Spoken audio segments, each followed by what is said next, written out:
evening to all of you. Namaste. I'm happy to meet you in this first satsang of our season of this year. And this starts as a special event because tonight we also have the Yang Spiral, and we have to be finished by 9:30, 9:45. So this actually, our very first satsang in this season is a short one, is a half satsang. Our satsangs usually take about 2 hours. And the meaning of the word satsang is the company of the sages. Like in India, when you went to an ashram, when you went to a spiritual place, people would always wonder, when is there satsang? When does the guru of that school or of that ashram give darshan? And that means it's a custom in India, and we apply it here in Agama, that at least once a week there should be a connection between the teachers, the senior teachers of the school, and the pupils under the form of the satsang. And these satsangs are open to everybody. They are open even to people who are not participating in our courses. They are the interface between the school and the world. They are free. We try as much as possible to film them or to record them audio so that they are available online. So actually many of the satsangs of the previous years are already available in the Agama channel and on the Agama site.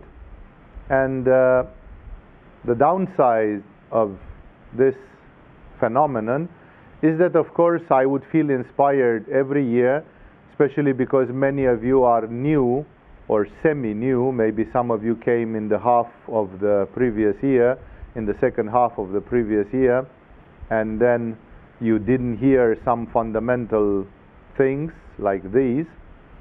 And therefore I liked very much for a few years before to start the year with a lecture of what is the Tantric Yoga, because that's what we do in Agama. It's a school of Kundalini, of Laya, of Hatha, and generally of Shakti Yoga, of Tantric Yoga. And that's special. That differs from the main trend and from the many of the classical forms of yoga. That creates some specificities in the way you study yoga and the atmosphere, the energy which exists in Agama. And at the same time, I always did a second lecture which would be called what is Agama Yoga. Agama Yoga being a school of Tantric Yogas, of different types of Tantric Yoga, has still a specific structure because of the initiations that we have inherited in this school. From Hatha Yoga and Kundalini Yoga to the 10 Mahavidyas and other Shakti Tantric practices, and crowning with Kashmiri Shaivism, there is a whole range of technologies which describe what can you hope to achieve, what can you hope to learn in a place like Agama Yoga. I have, however, decided not to start again with those lectures, simply for the fact that at least 2 versions of those lectures exist already uploaded on the internet, and I would just be repeating the same lecture again and uploading it again as a new version of it. In this age of information and of digital technology, therefore I will recommend that you download those files, you listen to them. They are important. That's why I used to do them in the beginning of the season, because they tell you of what is happening, how it is happening, what is the structure, what is the backbone of Agama Yoga, how do you ascend, and which are the different possibilities. And so I decided not to go into what is Tantric Yoga and what is Agama Yoga, I, however, decided to start, especially given that it's a shorter lecture, this one, a shorter satsang.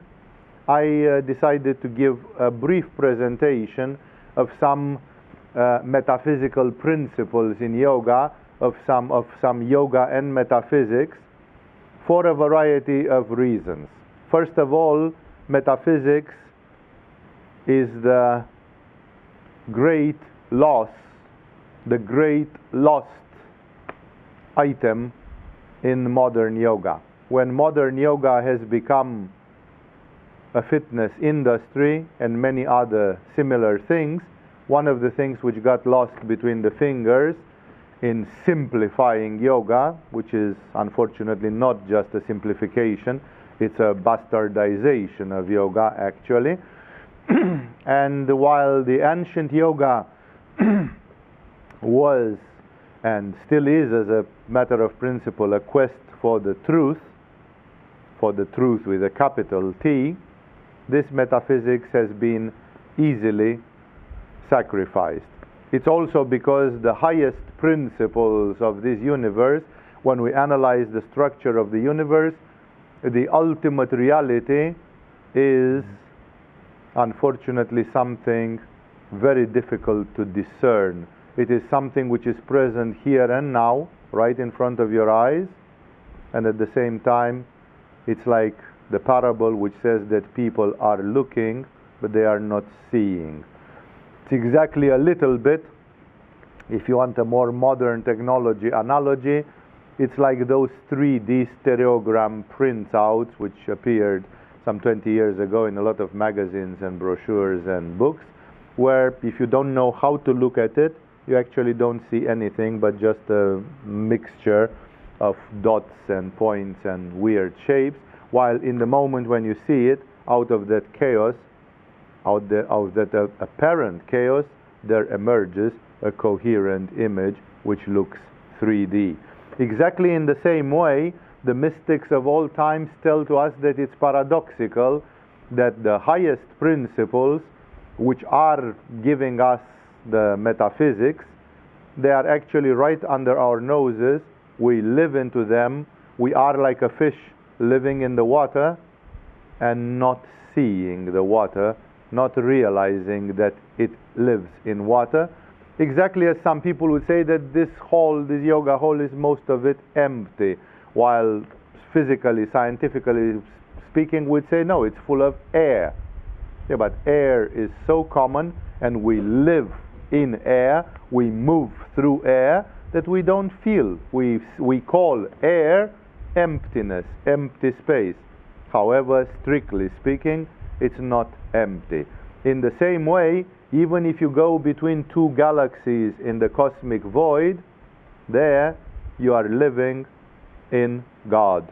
You are in the cosmic consciousness still.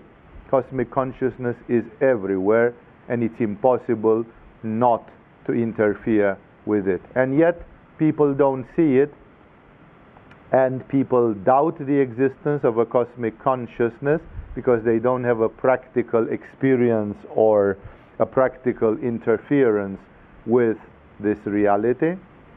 And because of this, it's very, very easy to lose the metaphysical part of life and of yoga, precisely because the metaphysical part of life is related with these great principles.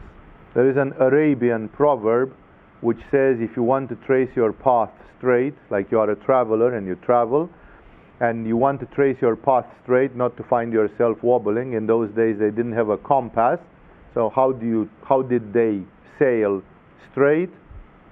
Either on the ocean or on a desert of sand, made of sand, by the stars. So they simply said, if you want to trace your path straight, attach your chariot to a star.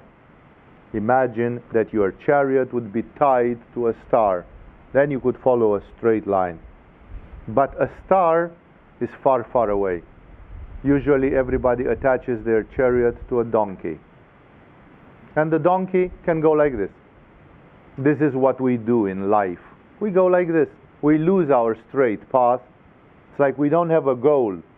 We don't know that we want to go somewhere, and because of this, it's very important for spiritual people, it's very important when you search for yourself to live by the principles. Some very wise men and some very wise women in the past, they have had their crown chakra and their third eye open, and because of this they saw those principles, they perceived those principles, they understood those principles, and they wrote them down, some of them at least, and they communicated them to the next generations. And when the student in the next generation hears about the principles, he says, yeah, my Guru Ramakrishna says so, but honestly, I don't know, because I am not as advanced as my Guru is, and I haven't seen, I haven't felt all that thing. And that's why for many people these principles are theoretical. That's why we call it metaphysical. For some people, metaphysical is a word which is akin to philosophical, theoretical. But for Shankaracharya and for Milarepa and for Patanjali and for the Buddha, these were not theoretical things. These were things which they could experience, they could see, and that's why they lived their lives by these principles. And that's why when they leave these principles seem annoying for the people who don't see the principle, because they say, why go that way? Because there is a star that way, and your chariot is attached to that star, but your mind is clouded and you don't see that star. And that's why you have to follow in the footsteps of somebody who saw behind the clouds, who saw beyond the clouds.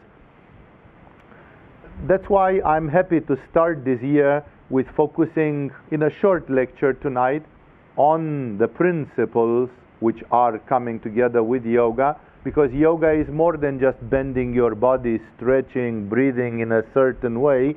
All those things are aligned with a star. All those things come from a much deeper principle, and unfortunately when yoga was transformed into gymnastics and superficial healing and other things, then those principles were sacrificed. They were not included in the package, like they were not needed. And I'm happy to start with the principles, talk to you a little bit about the principles which are working here in Agama, which is a school that has preserved the metaphysical essence of yoga, because fortunately, by a good planning of the year, we are starting this very first cycle of teaching in this year with a very metaphysical workshop. No later than next week, the school is having the metaphysical workshop, where you can deepen these things through practices, with the appropriate practices, with very inspiring examples and quotes and presentations made by great yogis of the 19th and 20th century who spoke the modern language of the spiritual seekers of these days.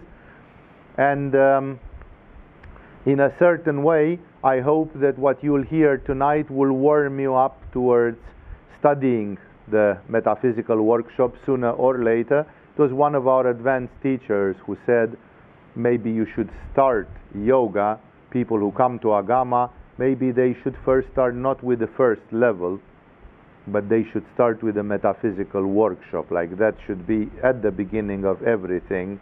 And like if you didn't do that, you don't understand half of what yoga is and what is happening. So many people consider this metaphysical workshop extraordinary complement, a very necessary complement to the study of yoga.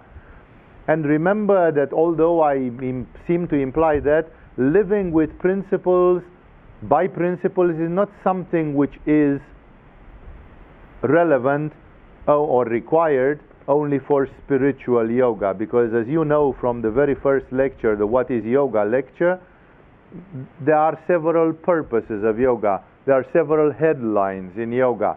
And some people can say, why is Swamiji talking about metaphysical principles of yoga? I am here to learn just some of things about yoga and health. The human being is a holographic, holistic structure. Our body is a mandala or a yantra of a higher reality, which is our mind and our spirit. And because of this, even when we talk about healing, sometimes it's not enough to just put some energy in a chakra or like mechanically to just learn the healing, that in every asana it's written that this one is good for the hips and for the lungs and for the liver. It's more than that, because the human being has a soul, the human being has emotions, the human being has a mind, and the human being is a pure spiritual reality at the upper end of that scale. And it was Hippocrates, one of the fathers of the Greek medicine, who said, you cannot heal the body without healing the soul. You cannot heal the soul without healing the mind and without healing the spiritual essence. He meant it in the fact that sometimes some diseases are of a spiritual nature.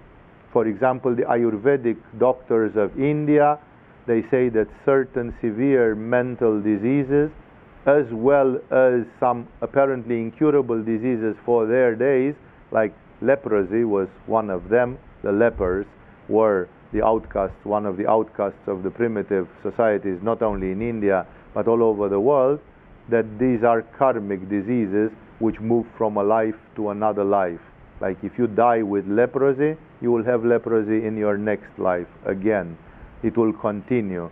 It's something related with the problem of your spirit. And the way to heal such diseases is that you have to forgive yourself, is that you have to make peace with God, that you have to make peace with the universe, that when you have such a disease, it's a disease of the soul, not only of the body. That's why you cannot only heal the body because you do some Padahastasana and some Talasana and you put the right energy in the right chakras. The revolution which occurs in the human being is a revolution which goes on multiple levels, which happens on multiple planes.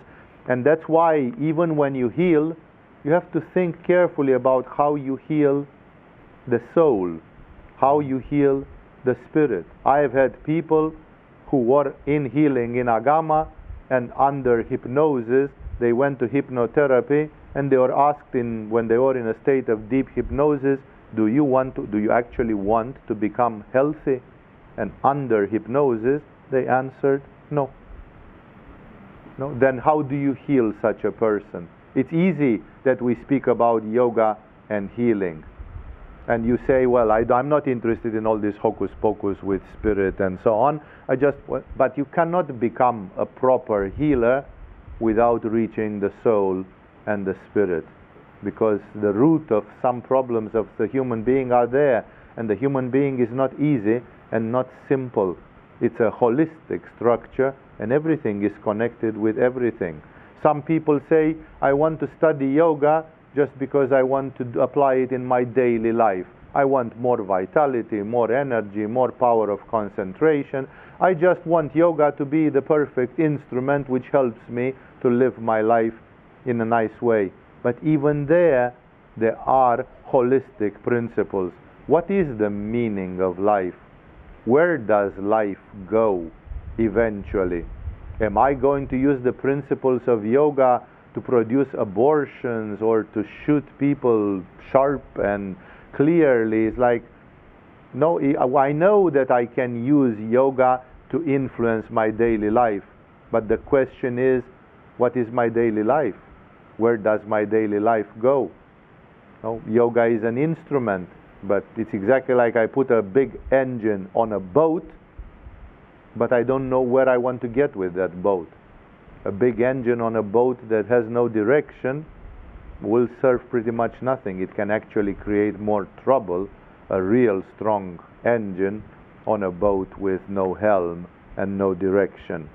And Even if somebody is interested in the paranormal principles of yoga, as we divide yoga in the What is Yoga lecture, that some people are interested in the paranormal phenomena. Even in the world of the paranormal phenomena, there can be a great confusion. No, I was recently meeting some person who was endowed with a partial form of clairvoyance, which allowed that person to see spirits, to be in contact with them, and that person who achieved a level which other people would work 10 years of yoga to open up to that person was not happy. That person was not happy and had a sad life, considered himself or herself persecuted by this, for the very simple reason that there was no direction. That came too early. Like, even if you do 10 years of yoga or 5 years of yoga and you open some part of your third eye and you start seeing invisible forces of nature, spirits, entities, other people's auras, the colors of the telluric streams emanating from the earth and other things, that doesn't mean anything as in terms of a successful life, as long as you have not attached your chariot to a star. Because still living without principles, healing without principles, it's still producing a great confusion, and it cannot go to the greatest level. Even one of the greatest clairvoyant people that the 20th century has known, and I'm talking about the Dutch clairvoyant called Gerard Croiset.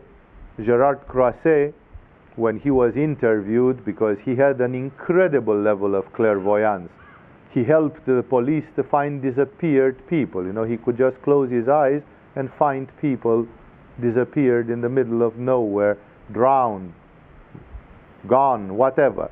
It's a long story, I'm not going there right now.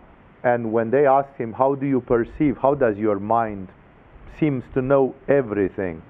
And he says, it's true that I have access to this sphere of the mind where I can tap into the universal knowledge, but he said, I clearly feel that above my mind, like my mind is like a sphere, my gigantic mind, the collective mind is like a sphere, and above it there is another reality even more wonderful. But he said, I know clearly that I don't have access to that reality. Like, this man was so clairvoyant and so knowledgeable, and his life was sad. His life was pretty chaotic.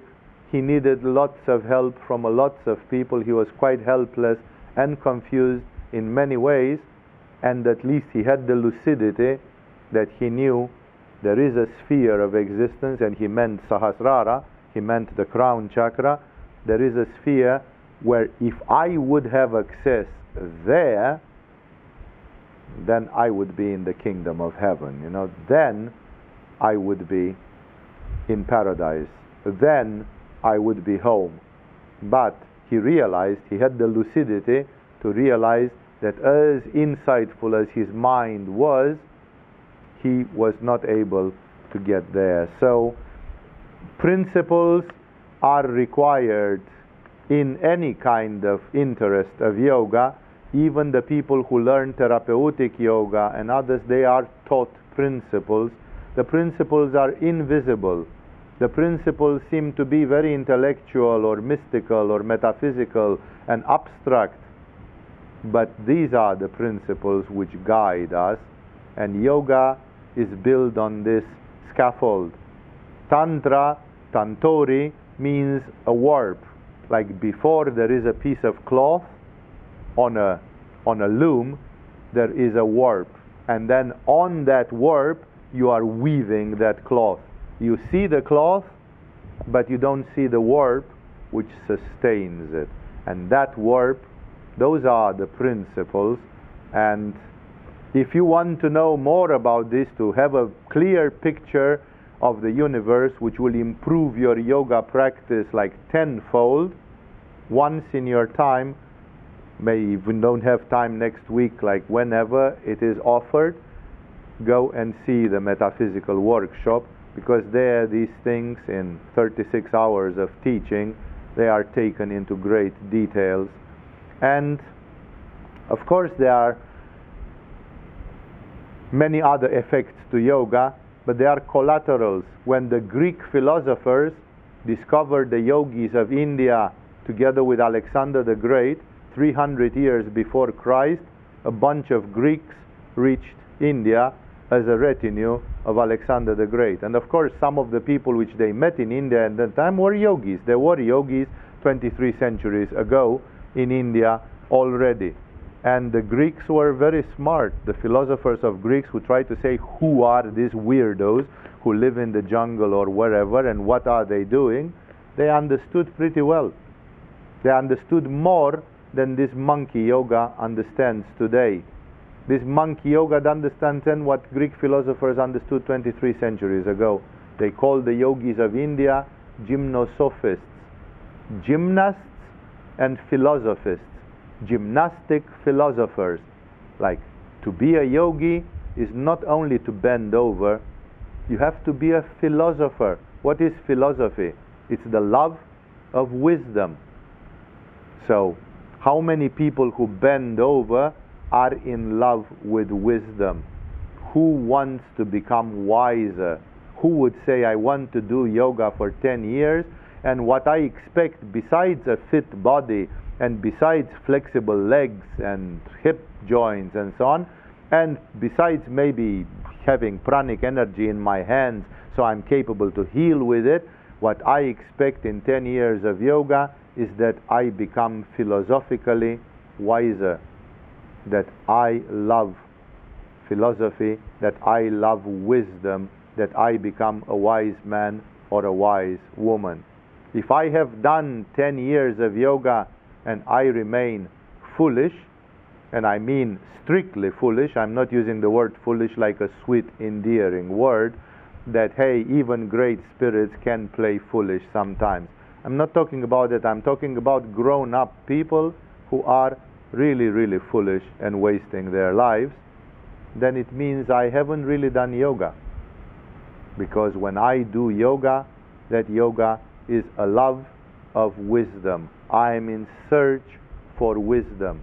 Imagine you being much wiser than you are. How does it look in the future? Create the vision of you 10 years from now, when you would have done yoga every day and you became fit, good looking, this, that, powerful in your prana, and wise, in love with wisdom, a real wise you in the future. If you are smoking marijuana today, are you wise? Everybody knows that the answer is no, because marijuana doesn't make wisdom, tobacco doesn't make wisdom, alcohol doesn't make wisdom, a lot of things don't make wisdom, and of course people are people's own worst enemies. We shoot ourselves in the foot ceaselessly, we sabotage ourselves. Why? Because we are not wise. And people even dismiss it. Hey, you want me to be wise all the time. I can't be wise all the time. You can't, and so on. But Jesus was. And Shivananda was. And Ma Anandamayi and Saint Teresa of Avila were. So it's possible. It's humanly possible. The fact that we dismiss it is just a cowardice. It's just an act of cowardice where we say, hey, what do you expect me? I expect you what Jesus said. Jesus said, be perfect as your Father in heaven is. Copy God. Oh, it can't be perfect. Yeah, you are telling to Jesus that his advice is bad. It's not. We all know that that's not a bad advice. But we all know that because we are not wise, we live our life foolishly. We live our lives. So yoga has to be this quest for wisdom, this love of wisdom. It's not only gymnastics, it's philosophy. It's a gymnastics with philosophy. And this being said, I am trying to go with you in the little time which we have, just as talking to your subconscious mind, because the list here, if I would want to go into details over it and perhaps I shall do it next week, taking them one by one. But again, I don't need to go there because we have a workshop, a whole workshop in metaphysics. We look at the wisdom of yoga, and I'm trying to outline for you how understanding the structure of the universe, the structure of reality, how it is possible to understand some of these principles. Because there is a warp which we don't see. That's what Tantra basically says, that everything is connected with everything. That your Manipura chakra is connected to the sun. And if the sun has a flare, it's an eye for an eye, and it was a Manipura philosophy. And Socrates was born in this philosophy and he lived in it. And he had to fight. Maybe he killed people.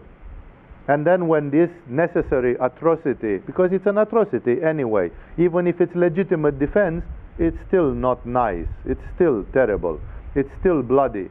And when this was over, Socrates went on a field on the plains in front of the walls of Athens, and there he looked at the setting sun, and he stayed in what we yogis would call trataka, in a standing position, and he watched the sun slowly setting down, and he stood like this the whole night looking into the darkness until the sun raised again in the opposite side and came again. Almost 24 hours, Socrates stood with his eyes open and did a sort of a prayer, a blessing, a meditation, working perhaps on Ajna chakra and burning the karma of the city, because that city, although wonderful in the eyes of its inhabitants, it still had killed people to defend itself, and that was not nice. It can never be nice.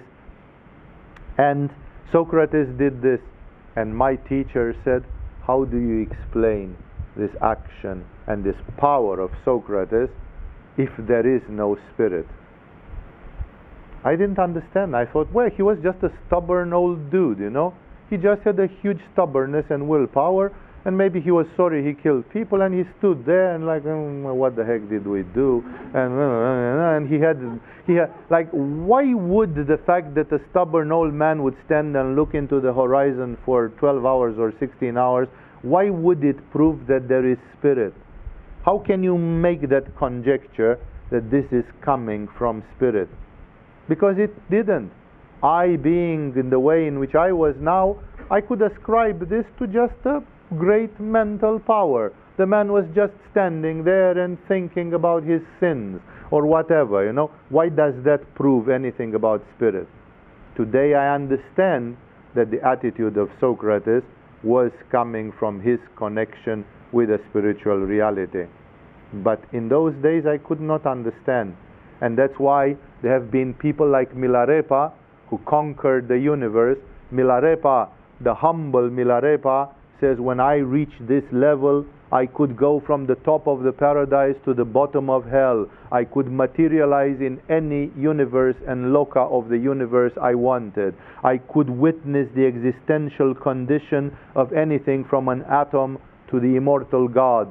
I could do whatever I wanted in this universe, declares Milarepa when he reached a certain level of practice. And the humble Milarepa who did this is poisoned. He died poisoned by an idiot. He was poisoned by somebody, and he even refused to use his enormous yogic powers to kill the poison. There is a Dutch man today who has a very strong Manipura. I think he's called Wim Hof, if I remember. He's going in ice-cold water up till here, and he stays 3 hours in an ice-cold water without his body temperature dropping, because he does tumo. He performs the Tibetan technology of tumo and other few great feats. And recently he showed his Manipura is so big, he started doing things a la Rasputin, a la the Russian Rasputin thing. They inject poison and all sorts of other substances in his bloodstream, which is like you have no defense, directly in the bloodstream. And he describes how the poison goes through his body and how he isolates it with his willpower, and then he pisses it off or whatever he does, and it doesn't affect him. No? There are people like, if Wim Hof can do this, you can imagine that Milarepa could do this 10 times more than Wim Hof. And yet Milarepa swallows a poison, and he is poisoned by an idiot. If anybody would have had the conclusion, this man can walk on water and can move the universe on his little finger, I'm not ever going to try to poison such a man. Because it's like you are trying to fight with, I don't know, you're trying to fight with the greatest force in this universe. You know, it's like complete madness. And yet somebody dared to do that, because even in Tibet, even with Milarepa, who spent 40 years in a cave doing yoga, there were still people who looked at Milarepa and they said, yeah, and what's so special about this dude? Tomorrow I'm going to poison the asshole. You know, it's like Jesus was crucified, and he even told on the cross, he says, Father, forgive them, for they don't know what they are doing. Like, they don't know who is on the cross. They don't realize what they are doing. If they would know, they would squeal like beaten puppies and run in circles. You know, they don't realize what abomination they do. There was a king who did 4 attempts to kill Buddha, the peaceful Buddha, the lovely Buddha. There was a king who got irritated by Buddha. He said, what is this prophet, this new prophet doing around here? He's just pissing me. I'm the king. You know, what is this man doing? He has too much authority, too much charisma, and he's passing through my kingdom a little bit too often. And he tried to kill him. There were attempts on the life of Buddha with a mad elephant. They sent a furious elephant to stampede him and so on. So people saw Buddha, and they did not say, well, this man is in touch with the ultimate reality. Buddha could not demonstrate, you should not send an elephant against me because I am connected with the supreme reality. Jesus could not tell to everybody, stop these stupid thoughts about crucifying me because I'm God in a human body. Are you idiots? No. Milarepa could not stop a jerk from administering him poison, telling him, I have the power to make your dick the size of an atom and then send you to hell. Now, like you know, how would you dare to raise your hand against Milarepa or against Jesus, or when you know who they are? The funny thing is that the people who did this, and it happened in every generation, were people who couldn't even fathom this. They said, there is no God. There is no Buddha nature. There is no supreme reality. There is no karma. There is no Shambhala. There are no consequences. These guys are somehow having a fake reputation. They are cheaters. They are selling illusions, whatever. Maybe they are deluded people. They think that they have reached something.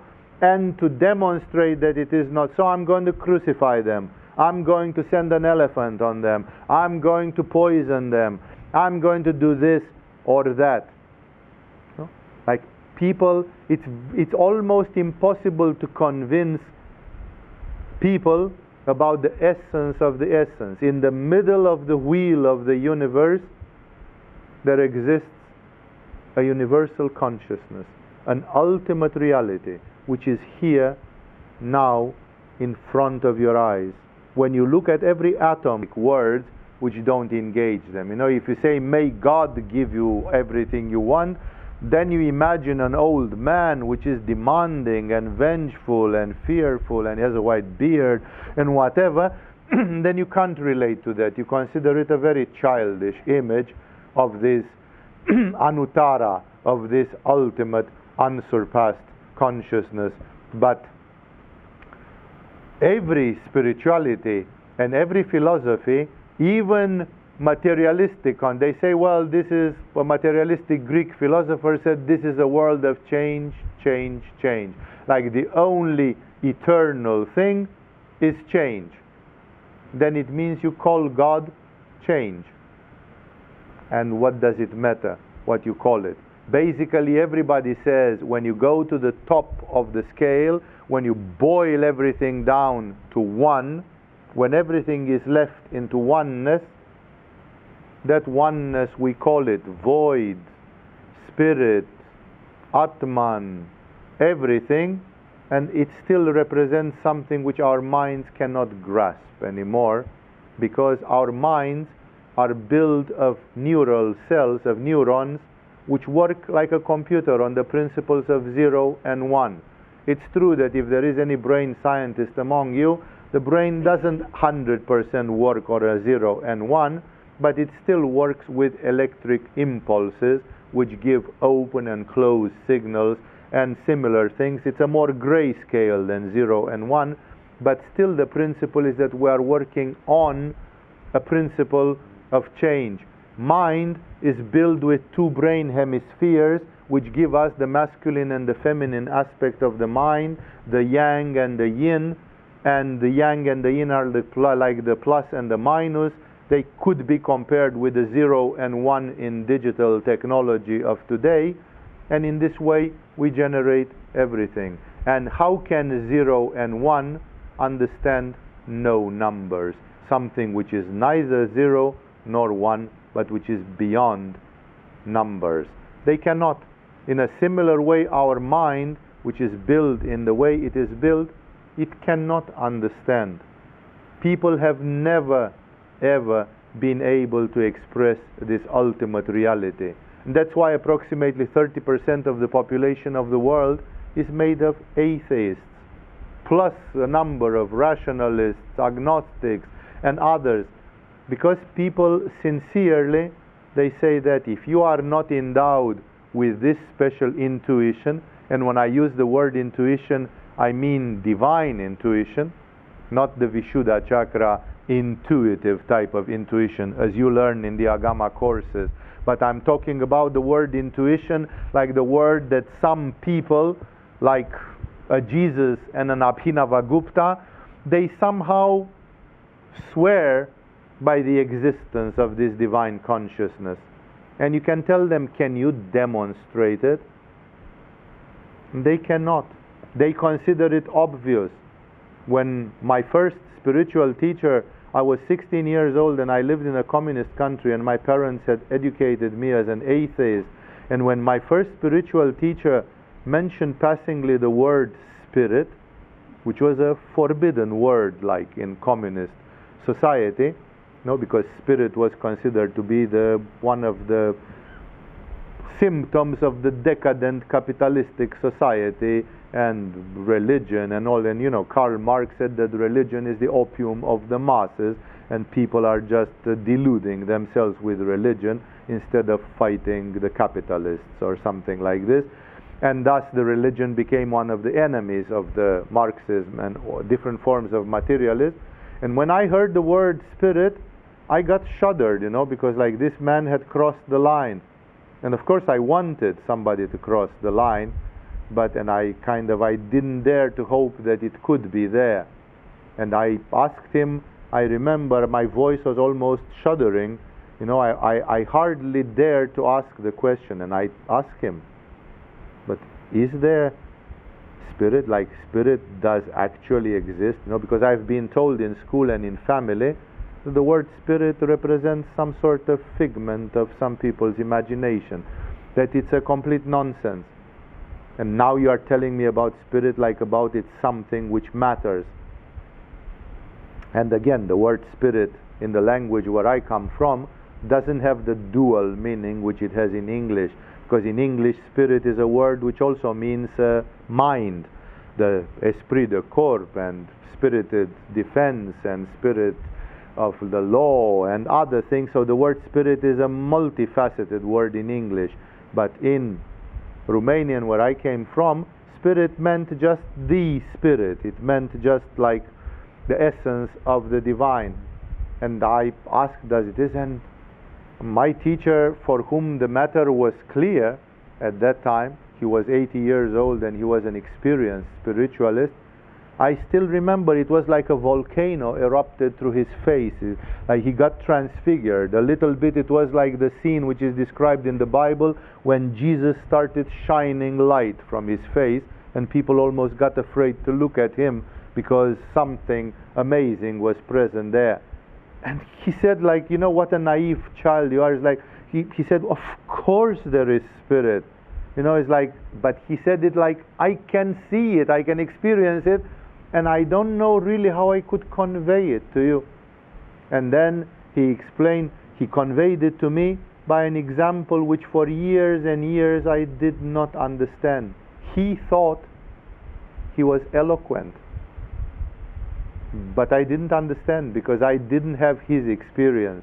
I respected his opinion because I was learning from him, but it had not yet become my experience.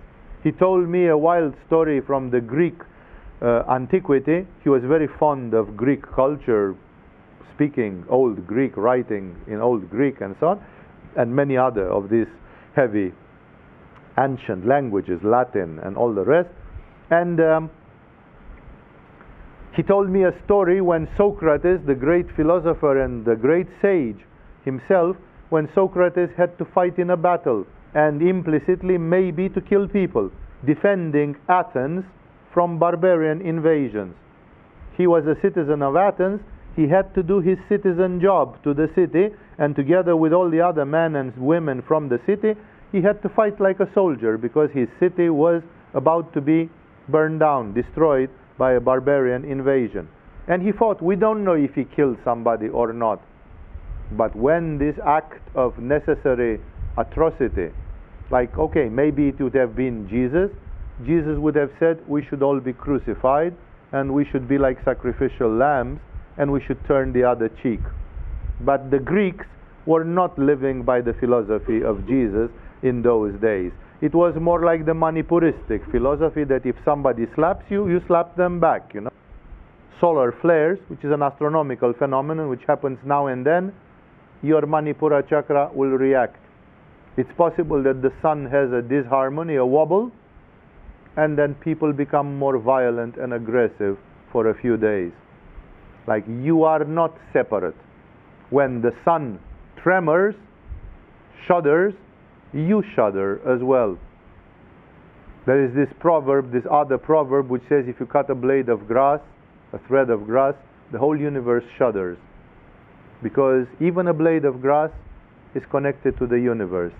Your Manipura chakra is connected to the sun. And everything is connected with everything. And that is the Tantori, the Tantra, the web, that we are in the middle of a web of interconnectedness in a sort of a holographic universe. And that's why without understanding those principles, we don't have a map of the universe. We don't know in what sort of universe we live. And it all starts with what we call neutrally in Agama, in yoga in general, with the ultimate reality. The Kashmiri Shaivis, they have called it Anuttara. Uttara means highest, and Anuttara, it means there is nothing higher than it. It will be expressed in English by the word supreme, unsurpassed, ultimate. This Anuttara or ultimate is the fulcrum of everything. It was, I think, Archimedes, the Greek philosopher and inventor, who said, give me a fulcrum and I can move the universe from its hinges. Because when you study the universe, you see that it's a world of change, change, change, change. Either you study it as more primitive cultures did, or you study it as astronomers and physicists do today. We see that we live in a universe in which galaxies and everything implode, explode, move, run, distance or collapse into each other. It's a world of extreme change, and that in 1 billion years the map of the universe will look totally different because things have moved meanwhile considerably. And in all these movement, everybody is asking themselves, where is the fulcrum? It's like a crazy wheel that spins, but even the craziest wheel that spins, it has a hub. It has a center. It has a point in the center of it which doesn't spin and doesn't move. So where is that central point in all the reality, in our inconstant and transient lives? What is constant? Even if you think metaphysically that you reincarnate in 10,000 lifetimes and now you are a man, now you are a woman, now you are tall, now you are short, now you are strong, now you are weak, now you are virtuous and now you are vice-ridden and all that, where is the fulcrum? Where is the midpoint in all this madness? Because as long as we don't have this fulcrum, we cannot anchor. We are like a straw in a wild flow of water. We get carried by the water and it seems to be unstoppable. But if we find one fixed point, then we can hook to that. We can cling to that, and suddenly everything gets another meaning. This fulcrum in yoga, there is no yoga when the yogis conceived the word yoga to unite with this fulcrum, with this central reality. It all starts from this idea, which is the source of confusion and argument so much on earth, that there exists an ultimate reality. Either you want to understand it rationally and scientifically, that there are energies over energies over energies, higher frequencies, energies, and so on, and planes of the universe, and then on top of all these, we reach to a point where everything, like a top of a pyramid, everything is boiled down, boiled down, boiled down, boiled down, until it reaches to the extreme simplicity, until it reaches to oneness. And that oneness in terms of the universe of our lives would mean that all the energies which are, because in yoga we think that everything is a matter of energy, that in all these energies there is eventually one fundamental energy. Even a scientist like Albert Einstein realized that you cannot talk about the energies of the universe, gravitation and electromagnetism and whatever other nuclear forces there are in the universe, without realizing that all of them must have emerged from a single one. That on the top of the energy chain, so to call it, there must be a mother of all. And thus in yoga, sometimes our beginners who try to think rationally through their Western education, they realize, I can understand that there is a sort of quintessence, a sort of fifth element, a sort of an energy which is the mother of all energies, like the Sanskrit alchemists called it Akasha, the fifth element, or like in the West they call it the ether, and that this ether is omnipresent and everywhere, that there must exist an energy which is simply the support of all the other energies, that every energy is like floating on the surface of a mother energy, and that one energy, that ultimate energy, would represent in a certain way the ultimate reality, the supreme reality. And the fact that some people call that ultimate energy consciousness, that's what creates consciousness, that's what reflects in the human being as consciousness, or that we can call it a permanent essence, or like in the Indian philosophy that we can call it Atma or Atman, the supreme self, or that we can call it like Buddha did call it, the void, shunyata, or that we can call it the Buddha nature, or we can call it the absolute, like in the Greek philosophy, that it is the absolute with a capital A, or we can call it the Dharmakaya, like another Buddhist terminology, or that we can call it Brahman, which means the absolute in Vedantic philosophy again, or that we can call it Nirvana, or that we can call it the infinite, or that we can call it life, or whatever we call it. No, people say, may life give you whatever you wish. Who is this life?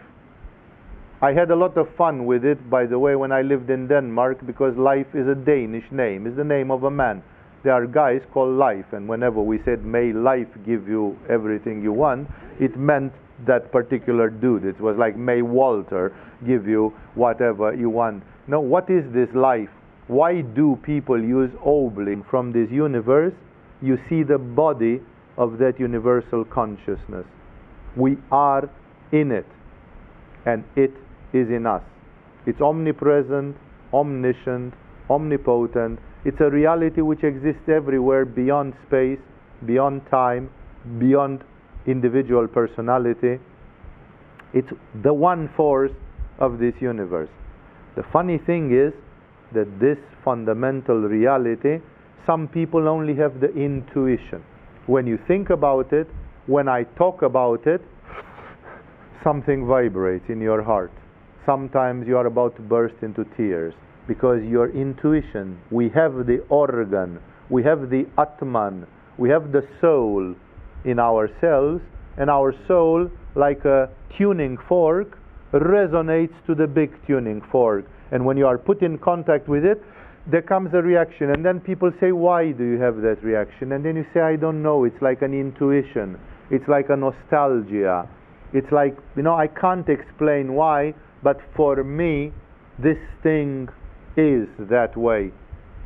And for other people, because of their evolutionary level and because of their karma, this resonance is not there.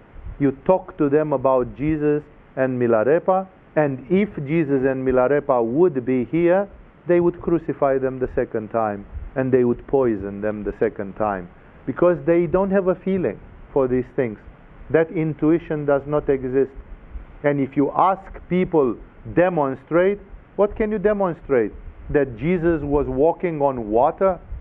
But walking on water is a siddhi. It's quoted in Patanjali's Yoga Sutra as mastery over the water element. If you master the water element totally, which is a big, big metaphysical statement, it means you can never be swallowed or drowned by water. You can even float on water in a paranormal way. You control any of the functions of water in any way you want. Then you can walk on water. That's the ultimate manifestation of controlling the water element 100%. It's a siddhi. But if somebody controls the water element, it doesn't mean that there is God. There is no logical connection between somebody being powerful and controlling. I can walk into the fire without the fire burning me. That's just a physical process. It means you've got an energy which allows you to annihilate the burning power of Tejas Tattva or the fire. Why does that demonstrate that there is a God and that you have seen that God? It doesn't. Not even Jesus, not even Milarepa, not even Shankaracharya and Buddha, they cannot demonstrate this. This supreme reality is one, and because it's beyond the mind and beyond alternatives, beyond polar energies, this supreme reality is mysterious. When Jesus speaks about this reality, which he calls the kingdom of heaven, he speaks in parables. He says the kingdom of heaven is like a fisherman that has thrown a fishing net, and in that fishing net he catches a great valuable pearl, and then he throws everything else and he sticks to that pearl. It's a sacred parable coming from Jesus, but I can make a lot of fun of it because it's bullshit. In the meaning that it means nothing. That if I tell you that the ultimate reality is like a fisherman throwing a net and he keeps that pearl, it's like, right, out of respect for Jesus, we will swallow it in silence. But it's like, honest to God, if you put me in front of a mirror, I'll say, what is the nonsense which this guy was trying to say? Like, I don't understand, because Jesus cannot explain the kingdom of heaven rationally, logically. There is no way. When Milarepa came out of Samadhi, he wrote verses, he wrote short poems, and he wrote in his life 100,000 verses. Every time when he came out of Samadhi, he kept writing some verses in which he said, like Ramakrishna, I wish I could tell you where I have been and what I have seen. It's that ultimate thing which cannot be. I have experienced it. I have seen it with my own eyes. But unfortunately, I can't describe it to you. Ramakrishna tried to tell what's happening when his Kundalini went to Sahasrara, and he couldn't even describe what's happening when Kundalini got to Ajna. Once He made terrible efforts, and he said when Kundalini is reaching here, then there is only a thin veil separating Atman from Paramatman, the individual self, from the universal self, and then one enters in Samadhi. And then he was gone. And he tried to cross that bridge 10 times, and he couldn't. And then he started crying, and he said, I'm sorry. Kali, for him, he was a devotee of Kali, and he's that Indian black goddess, and he said, I'm sorry, Kali simply forbids me to tell you what it is. But what he meant to say, it is not humanly possible. Language cannot express it. The brain cannot fathom it. It's not a concept which belongs to the manifestation, to Prakriti. It's something which belongs to the other side. This is the pure spirit, the transcendental part, and this part is the beginning of yoga. Because of course many people say, Swami, we can't believe in such a thing. The only thing to do is the experiment. Only the practice. That's why Shiva Samhita and other fundamental texts, they say there is no other way than practice. Practice, practice, practice, practice, practice, practice, practice, until you cannot cross that bridge with somebody telling you about it. Again, Jesus spoke in parables. Milarepa wrote poems. Others, Rumi wrote poems. Even Paramahamsa Yogananda wrote poems. Some of the Zen masters in Japan, in Zazen and others, they expressed it as koans. What is the sound of, this is the sound of two hands clapping. What's the sound of one hand clapping? That's precisely a question which takes you to Satori, to Nirvana, because the answer, there is no answer. It's a totally absurd question. And that's why, because the mind has to stop and one has to experience that without the mind, beyond the mind. Even Ramakrishna, he could not describe that reality. And he said, he tried to express a lot of things about the supreme reality, and he said there is no word that ever has defiled Brahman. Like he said, nobody has ever managed to say one accurate word about the supreme reality. But the spiritual people who are blessed with this intuition, maybe they are souls that have grown a bit more mature in the chain of reincarnation. It's late already, I'll stop. The supreme, the higher souls, they have a sort of an intuition. Like, I can't tell you why, but I just know that it's there. They asked Swami Vivekananda of India, he started his yoga practice, his tantra and spiritual Vedantic practice as a rationalist. He was an atheist. The disciple of Ramakrishna was an atheist. And he even considered that Ramakrishna is deranged mentally, because he could not explain his mystical outbursts except in this way. And then one day he got exasperated, and he told to Ramakrishna, what is this God that you keep talking about? Like, can you see it or what? Because as a rationalist, as a Capricorn, as a Muladharistic Capricorn, utilitarian, he wanted something to touch and to see. And he said, what is this God you keep talking? Can you see it? And Ramakrishna looked into his eyes and told him, I can see God better than I can see you right now. That's the supreme principle in yoga. That's what the gymnosophists, that's the philosophy which the gymnosophists were trying to reach. That we live in a world where there seems to be no fulcrum and no stability. Everything seems to change, and be transient, impermanent. We die, others are born. Maybe there is reincarnation, maybe there isn't reincarnation. Even that one is hard to prove, and so on. And in this world of change, is there something stable? Psychologically, emotionally, spiritually, we would hope and we would wish that there is something which is the fulcrum of the universe. That fulcrum of the universe, the Kashmirian Shaivas have called it the Shiva consciousness, and that is the ultimate, the Anuttara, the supreme. And the incredible thing is that this supreme reality has not been demonstrated, because it's impossible, even by Buddha and Jesus and Krishna and others. Even Krishna got shot by another idiot with a bow. You know, like, how can you shoot Krishna? How can you crucify Jesus? How can you send an elephant to stomp over Buddha? How can you poison Milarepa? Because there is an amount of people who are incapable to perceive this for the time being. The yogis of Tibet say, let them live another 500 lifetimes in human bodies, and their perception will refine. They will grow up, and somehow this Atman, this spiritual organ that we have in us, it will ripen and it will start giving them intuition. That's why those of you who have this spiritual intuition, you're not crazy.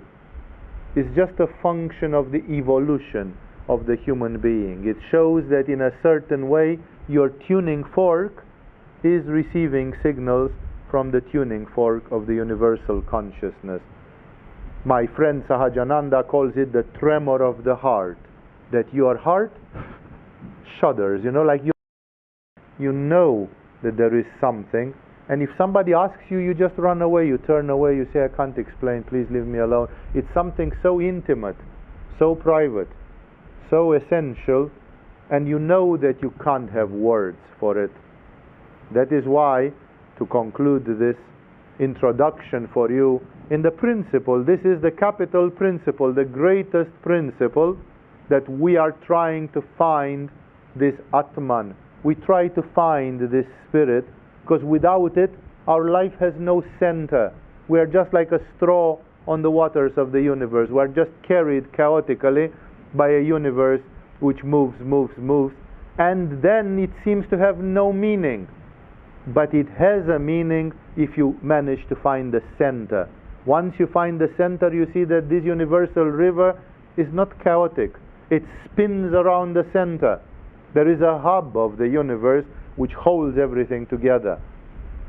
And that's why the spiritual part of yoga, but even in healing and governing your daily life and others, the essential thing is this intuition, is this practice yoga until you start opening an intuition about what the reality of your being is.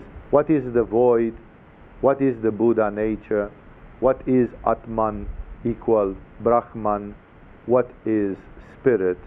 What is the supreme consciousness? That's just the first thing that we talk, and that is essential.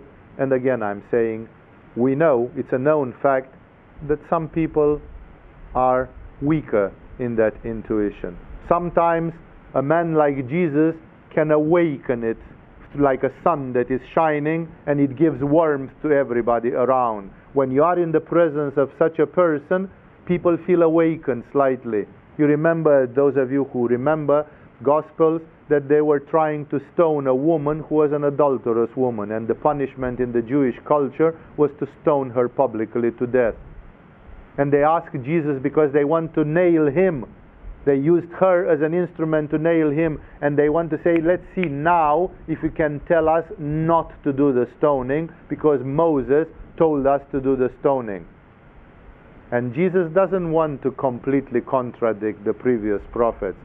And then he strikes them, then he explodes. There is a nuclear explosion in his heart, and everybody gets this sun radiance like from his Atman, because Jesus tells them, maybe Moses was right, but he says, let the one of you who has no sin cast the first stone. Nobody dared.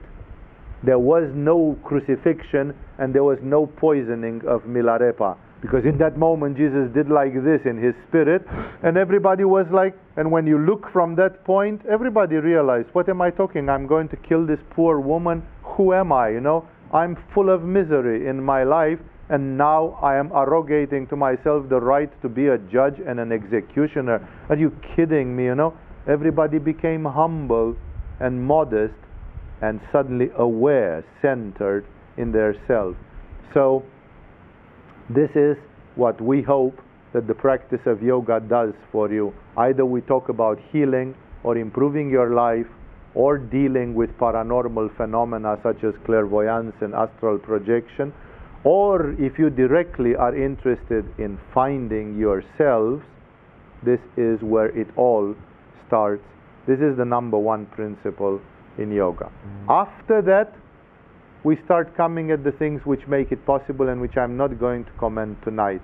Because, for example, the thing which makes everything possible is our beloved Shakti, which is the counterpart of the consciousness of the universe, and which simply we call her by the generic name energy. Without the mother energy of this universe, nothing would be possible, nothing would happen. So that's why there are many principles. You'll have the joy of hearing some of the principles of spiritual life and practice in the metaphysical workshop. Tonight I will conclude, because we have a synchronized meditation which should start in 1 minute, but it won't start in 1 minute. It will start in 10, 12, 15 minutes, depending how quick we manage to organize, because it's also full moon, and this is the Agama way of celebrating full moon, which brings so much energy in your Svadhisthana chakras, and it's good or bad for your emotions. If your emotions are healthy, then they get stronger, healthy emotions. And if your emotions are traumatic and not so healthy, then the full moon makes it worse, because it amplifies what is already there. So our answer is to do yang spirals, a meditation which counteracts to the yin energy of the moon with the yang energy of the yang spiral, and at the same time it produces a powerful sublimation. So instead of just getting overwhelmed by your svadhisthānas, you move the energy into ajna and sahasrara. And that is a much more simple than you expect meditation, and our organizers will try to organize it now in 10-15 minutes so that we can do it in time. That's why let's conclude here. Thank you all for having had the patience to listen to my parables about the inexpressible, and in those of you who are interested to taste the yang spiral if you never tasted one, or to repeat it if you have done it already, please give all the support to the organizers. You'll need to stand on rows there so that we can make the spiral as quick as possible. Thank you all for joining, and see you in the next weeks in the continuation of the dialogues, the satsangs about the higher principles of yoga.